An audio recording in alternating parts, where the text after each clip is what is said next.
Welcome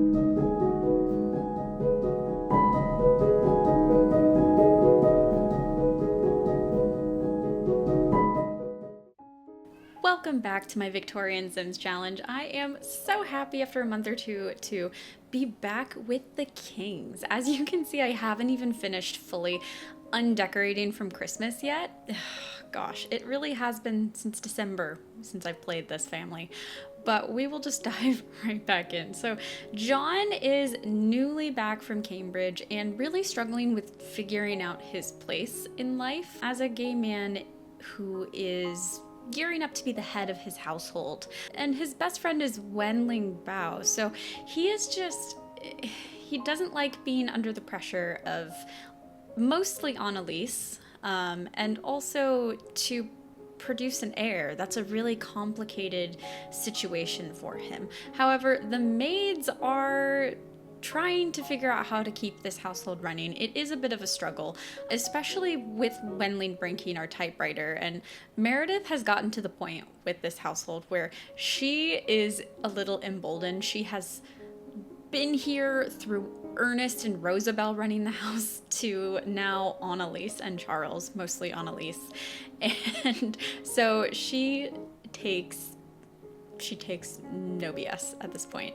However, John is he's really not happy. He's an aspiration failure quite a lot. I don't even think Charles and Annalise are really focusing on him that much because there is simply so much to be done around the house. And the really interesting situation here is Mariana and Wenling have been in love pretty much for a while. It's just now reciprocated fully. And Charles witnesses it, and he's kind of just like, don't be dumb. Don't do this in front of Annalise. Do this somewhere else. I will not tell her, but I don't want her to know about this. And so they're kind of like, okay, got it.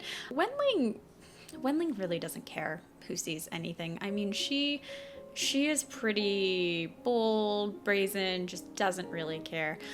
Mariana is starting to feel a little bit more comfortable, especially with Viola and John, who are going to be, really the next generation here, and neither of them really cares. I mean, Viola's a bit of a mean girl, but she's not intolerant, especially because I do think she suspects what's going on with her brother. However, I think Wen is maybe emboldening her new girlfriend a little too much because they decide to have a little woohoo on Charles and Annalise's bed, which is gonna become a theme here. I'm just gonna say that now. Viola is towards the second half of her teenagehood, which means she's functioning as a young adult. So she's doing a lot of skilling right now. These two they need to get out of the master bedroom, and Meredith walks in on them, and Meredith views Mariana kind of as a little sister, and so she's like, you know what, just go take care of what you need to take care of. I am going to clean up this room. She makes the bed, she does the laundry. She wants no one to know about this because while New Whitby is getting more progressive, it's not quite there yet with the upper class so much. So while we had Mariana age up into an adult, we actually have Meredith age up into an elder, and that is a little bit emotional for me just because Meredith has seen so much, and I don't know what we're gonna do when she passes away. I mean, Meredith is never going to leave this house. She is going to die with this house. She works for the Kings and she loves the Kings, even Charles and Annalise, although they stress her out significantly more than Ernest and Rosabelle ever did. And part of that is actually financial. So Charles is in the law career, but he is not making a lot of money. He, for some reason, does not get very many promotions. So they took on this entire new house and they were sort of unprepared to actually maintain the finances of it. So we'll get back to that in a little bit. But now that Viola is out in society officially, it's time to have a ball. And so, of course, we go over to Meadowlark Hall just because the King household is beautiful, but it doesn't really have like a proper functioning ball space. So I wanted to get out into the community, have something fun. And so you can see a lot of people are here. We've got some of the Elm Stones, a couple Westerfields and Sullys, who I didn't invite, they just kind of showed up. But we've also got Maris Holloway, and of course Raphael shows up. It would not be Viola's coming out party if Raphael weren't here. And we've also got Bartholomew Avery. Bartholomew is actually out at Cambridge as well. Raphael is in his last semester at Cambridge. He is a senior, and so thankfully we actually have more people there. I didn't realize that the Lawson boys hated each other, so they have a little fight out front. But we've got some dancing going on, and I do wish I had a mod for some proper Victorian waltzes, but until then the slow dancing will have to suffice. So this, you've probably not seen her in a while, is Lisette Lawson. And Lisette is the daughter of, yes, it's Leonora, her older sister is Josephine, and Harrison Lawson. So they are distantly related to the Prices at this point, and she does kind of catch John's eye just because he hasn't seen her out as much. She's only newly out because she's actually been at finishing school for the second half of her teenagehood, and so she's very regal, very elegant, and John understands that he does have some obligations to his family, and so not really as interested in everyone else here. He does go over to meet her, and meanwhile Annalise is kind of like, Charles, don't look now, but our son is talking to a girl. And they are very excited about that, but I think they also don't want to spook John just because they've noticed that John doesn't have a significant interest in courting, especially considering his friendship with a lower class woman, Wenling. But these two actually are getting along really, really great. And I will say, at least on John's part, it's not particularly romantic, but he does think that perhaps Lisette could be a good partner for him. Now, I don't think Lisette is necessarily picking up on that just because they are in the upper class. They're part of the aristocracy, and so a little bit more formal persona and detachment is kind of normal. However, on the other side of the dance floor, we do have Raphael and Viola not exactly being formal and appropriate. They're a little bit out of control, and I feel like there's not a lot I can actually do about it because so many of their interactions in public like this are autonomous, and it's absolutely a mess. Now, John danced one dance with Lisette and is a little bit nervous about portraying his affections a little too forwardly, so he only dances with her once, but they do have a really nice conversation towards the walls of the ballroom. And, you know, he does express that he's really enjoyed getting to know her and that he might be interested in calling on her.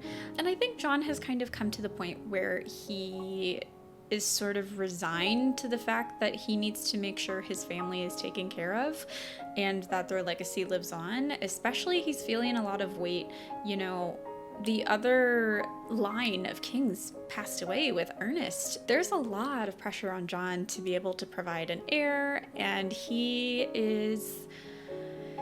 that kind of stuff is important to him. And so he has kind of resigned that he can put his love life perhaps second to his family. And he's not necessarily a family sim, but that is still really important to him. And Annalise and Charles are delighted. You know, Annalise has her eye on John pretty much the entire time, which is kind of surprising. She thought she was going to come to this ball and be focusing on matching off Viola, but I think everyone just kind of expects that Viola and Raphael are going to end up together since they've pretty much been canoodling since teenagehood. I did want to kind of show you where we are in the legacy. So you can see that we've got a pretty big third generation here. And so we're focusing on the fourth generation matches at the moment, pretty much. So we've got Charles King here, and everyone in this family is underneath Charles.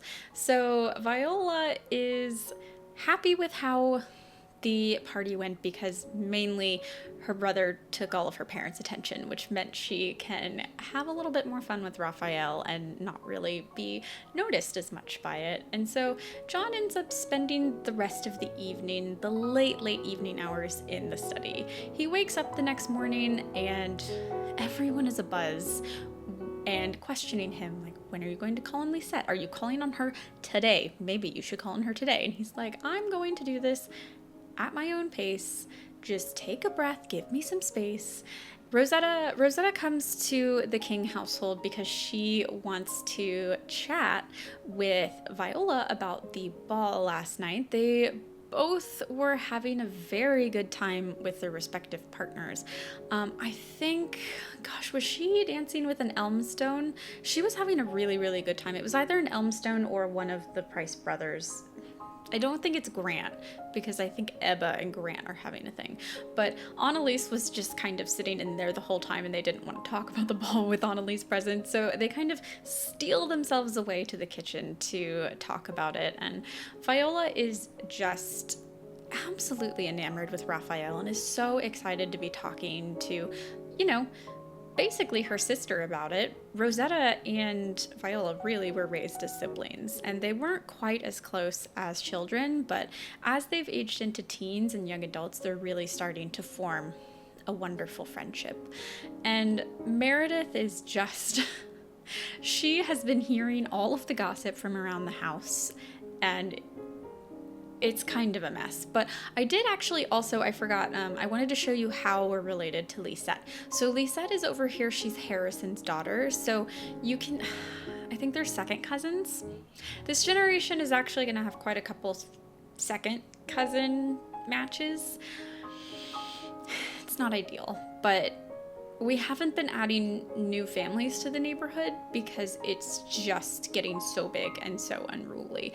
So this is kind of the space we're in now. I am marrying in townies and individual sims every so often, but when I can, I'm trying to make matches already within the hood, so we're not introducing more sims. So Raphael actually does formally come to call on Viola. This is the first time that he's formally done that since Viola's been out, and it's only a day past the ball.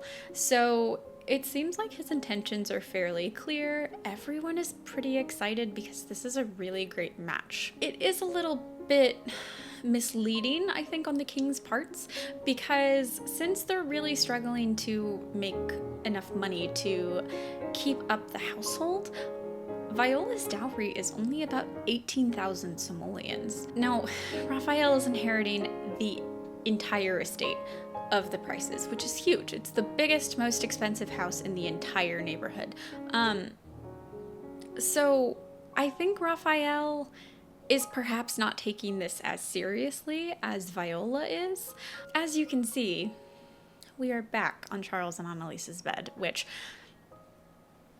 it's just par for the course at this point. And here he is swooning over Mariana, and like, this man is a rake. He is an absolute rake. It's ridiculous. So Charles and John actually come home from work today at the same time. They're both in the law careers, and John is significantly further in his career than Charles. He makes like 3 promotions worth. John, no, not Raphael. Raphael probably would, but don't. So John greets Raphael. He sees that he is here calling on his sister for the first time, and he starts asking him, like, so when are you thinking about proposing? And he does not even think that he's asking something particularly improper, because Raphael has pretty much been courting his sister for the last, 5 years. And Raphael does not take it well, so everyone's a little bit startled by that. Annalise is actually writing novels now, and yes, you did see that I have been listening to the new Taylor Swift songs. But she actually makes a ton of money from this book. So it is amazing. And we actually have another party going on. I know I feel like once you enter the upper class in this challenge, you do have a lot of parties. And John has not called on Lisette yet at all.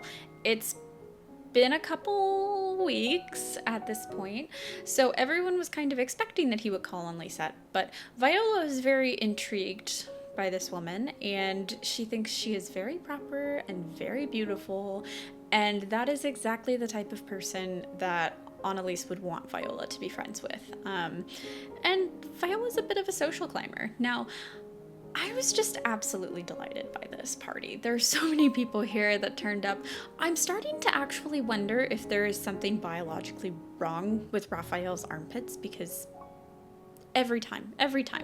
But we've got Levi Holden, and Bartholomew actually shows up as well. He knew John a little bit from university, and so we have the biggest, most friendly, welcoming celebration for Annalise's birthday into adulthood. I have never actually seen this much support show out for someone. I mean, Annalise is popular. She's a popularity sim. And it really does show in her parties. She ages up so well and so happy with all of her friends nearby. It is just delightful. So here she is as an adult. She really hasn't changed much. I've mostly just changed her eyebrows. She does have 3D eyelashes on, and I'm not totally sure I like them, so I might take them off at some point, but I was just trying them out. So yeah, we do have an Elmstone boy courting Rosetta. I'm not sure if that's going to be long term. However, at the party, these two actually do sneak out to have a little canoodle in the snow, of all places. I mean, at least it's not Charles and Annalise's bed, so we've got that going for us. However, while they are out here on this bench, completely unaware of their surroundings, I mean, the kitchen is right there. I think they were expecting that no one would find them from the kitchen other than the maids, and the maids are not going to say anything. However, Annalise comes out and sees them, and immediately starts yelling at Raphael. Not necessarily her daughter. I think she's disappointed in her daughter.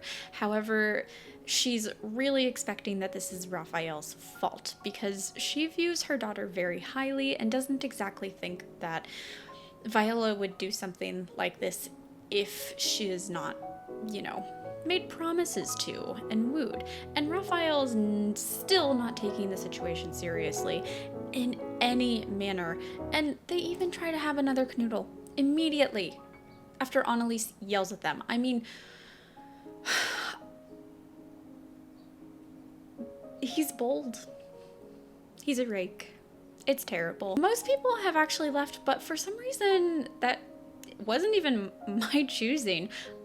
Lisette decides to kind of stay back and make sure everything is okay. She heard that there was some commotion in the garden and wanted to make sure that John was all right and that everything was good, to see if they needed help. And John was actually really appreciative of the fact that Lisette stayed to make sure everything was okay.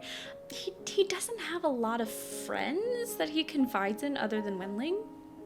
So having, a woman who is showing interest in him, but also someone whose presence he really tolerates and enjoys, is just delightful. And you can see that she has fallen in love with him. It's not necessarily reciprocated. However, he does feel some affection for her. So John spends the rest of the evening trying to not be involved in the family drama that he knows is going on downstairs. I mean, Charles is pretty much cowering in a corner while Annalise is yelling at everyone. Annalise realizes someone is still here and gets really mad at Lisette, but Lisette holds her ground, which I think Annalise actually really appreciated. You can see that Charles is literally just so uninvolved, trying not to be part of this because it is such a mess. So we actually take a little bit of a detour over to the Price household, and these two are stuck over on this couch, being chaperoned by John, who is very uncomfortable, does not want to be here, thinks this entire situation is ridiculous and also kind of suspect. He was friends with Raphael. I mean, they kind of grew up together, but he does feel quite betrayed by Raphael regarding his dealings with his sister. I mean, he has defiled her, basically, in Victorian sense. So Marion and Julian Price are trying to explain a little bit as to what's going on with Raphael. They had no idea. I mean, these parents over here, the Prices are so unengaged with what's happening with their kids. They had no idea that Raphael had been doing all of this while he's at university, because he wasn't like this per se. I mean, he was a mean kid, but he wasn't like this in high school. And that's kind of when they reveal to the Kings that he actually recently lost his brother. So there was a huge fire at Cambridge at their house, and we unfortunately are not able to really get it under control. So not only does Grant die, but Wentworth also dies as well. We were not able to successfully plead for Wentworth's life. So unfortunately, Wentworth has passed away, and he tries to plead with Grimm again for Grant. We also lose the random townie, but I'm not really concerned about the townie. And so he's really upset about losing the townie, which is just like, you know what, we gotta pick our battles here. And so thank goodness he is offered the chance to plead for Grant's life. And this is, I'm very thankful for, because he and Grant were very close, and I also had plot plans for Grant. So if I lost Grant, I would have been a little bit frustrated from the creator standpoint, but he is able to save Grant's life, thankfully, and so Grant is risen from the dead. All in Raphael's last semester at college. I had no plans for that. So they're trying to kind of dismiss, like, you know, I think Raphael's behavior may be explained by some of the personal hardships he's been going by. We know, as an audience, that he's been acting like this since before his brother passed away. But Julian, having the hot-headed trait and the grumpy trait, is livid with his son. He pretty much says that you need to propose to Viola immediately. This is unacceptable. And so you can just, I felt like this frame really explained everyone's emotions. Annalise livid, Charles passive, Viola ecstatic, and Raphael stoic. So you can see that Raphael is not happy about making a commitment to Viola. I don't think he is particularly against Viola in general, but rather marrying at all. I don't think Raphael was done sowing his seeds, if you will. And so being pressured into marriage when he's not ready for it is probably not going to lead to a happy outcome for anyone. So it's the morning of the wedding. They acquired a special license to get married within 3 days' time, which is very fast. We have very little time to actually prepare anything. From my perspective, the wedding is a bit of a disaster, but we make it happen. We try, at least. So, for some reason, it's snowing in the summer. I don't know why. Normally, my weather doesn't glitch like this. So I'm not really sure what's going on, but that is just the first of many issues that arise. So then we get to St. Catherine's Cathedral, which is really the only place set up for a wedding this quickly. And it's snowing inside, because of course it is. And so this is pretty much the setup. We do very minimal decorations because there's just, realistically, I don't think there would be time. John sits in the very back of the pews and sits with Bartholomew Avery, and Bartholomew's just kind of checking in on him. I think he's a little nervous for his friend. Raphael sits with Ethel, and Ethel's over here, very protective of her friend. It's pretty much like, you're not gonna run, right? I mean, the entire time it looks like Raphael's gonna run. Like, he is not happy. I was very concerned.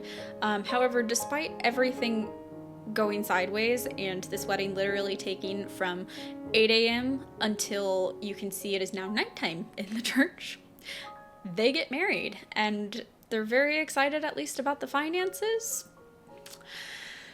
Whew. So I really didn't even think this was going to happen. I thought for sure someone was going to bolt, but Annalise is overjoyed. Rosetta and Rosabelle are a little bit like, we are not the main family anymore. This is not our problem. And also Everett and Ethel are still really cute. They do kind of look related. Someone in the Discord pointed that out.